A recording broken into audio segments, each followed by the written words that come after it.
Friends, कैसे हैं आप सब। आप आई होप आप सभी ठीक होंगे, स्वस्थ होंगे। तो आइए आज हम साइकोलॉजी का एक टॉपिक पढ़ते हैं, विकास, जिसे डेवलपमेंट कहा जाता है। तो विकास कहाँ से प्रारंभ होता है? विकास माँ के गर्भ से ही प्रारंभ हो जाता है। जैसे ही भ्रूण जन्म लेता है तो धीरे धीरे ग्रोथ होने लगती है। विकास जन्म से ही शुरू हो जाता है। विकास के बारे में अलग अलग वैज्ञानिकों ने अलग अलग मत दिए हैं। इन्होंने अलग अलग इनकी अवस्थाएं बताई है। जैसे रोस और फ्रायड ने इसकी 5 अवस्थाएं बताई हैं। कोलसैनिक ने इसकी 10 अवस्थाएं बताई हैं।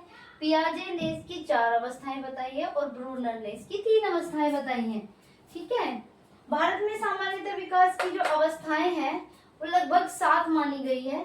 जैसे कि पूर्व प्रसूति काल, मतलब कि गर्भ धारण से जन्म तक पूर्व प्रसूति काल बोला जाता है कि जब तक बच्चे का जन्म नहीं होता तो गर्भ के अंदर ही बच्चे का विकास होने लगता है। दूसरी अवस्था बताई है शैशवावस्था, जो जन्म से 2 वर्ष तक होती है। तीसरी अवस्था होती है बाल्यावस्था। बाल्यावस्था 2 वर्ष से लेकर 6 वर्ष तक मानी जाती है। इसको भी 2 भागों में बांटा गया है। प्रारंभिक बाल्यावस्था जो कि 2 से 6 वर्ष तक होती है, और दूसरी अवस्था जो होती है उत्तर बाल्यावस्था, जो 6 वर्ष से 12 वर्ष तक होती है।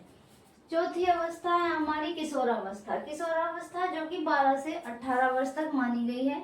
ये अवस्था, इस अवस्था को हम टीन एज भी कह सकते हैं, क्योंकि 13 से लेके 18 तक इसे किशोरावस्था कहा गया है।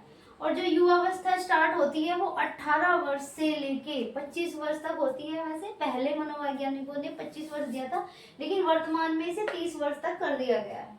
उसके बाद आती है प्रौढ़ावस्था। प्रौढ़ावस्था जिसमें इंसान मैच्योर हो जाता है और अपने लिए इनकम के सोर्स ढूंढने लगता है। तो ये जो प्रौढ़ावस्था होती है ये 30 वर्ष से लेके 60 वर्ष तक रहती है। इसके बाद आती है वृद्धावस्था, जब इंसान बूढ़ा हो जाता है, और ये अवस्था 60 वर्ष से लेके मृत्यु तक रहती है। ठीक है। तो इनमें से जो प्रमुख अवस्थाएं हैं जिस पे ज्यादा अध्ययन हुए हैं वो शैशवावस्था, बाल्यावस्था और किशोरावस्था। ठीक है। कल इन अवस्थाओं के बारे में हम डिटेल में पढ़ेंगे। आज के लिए बस इतना ही। Thank you.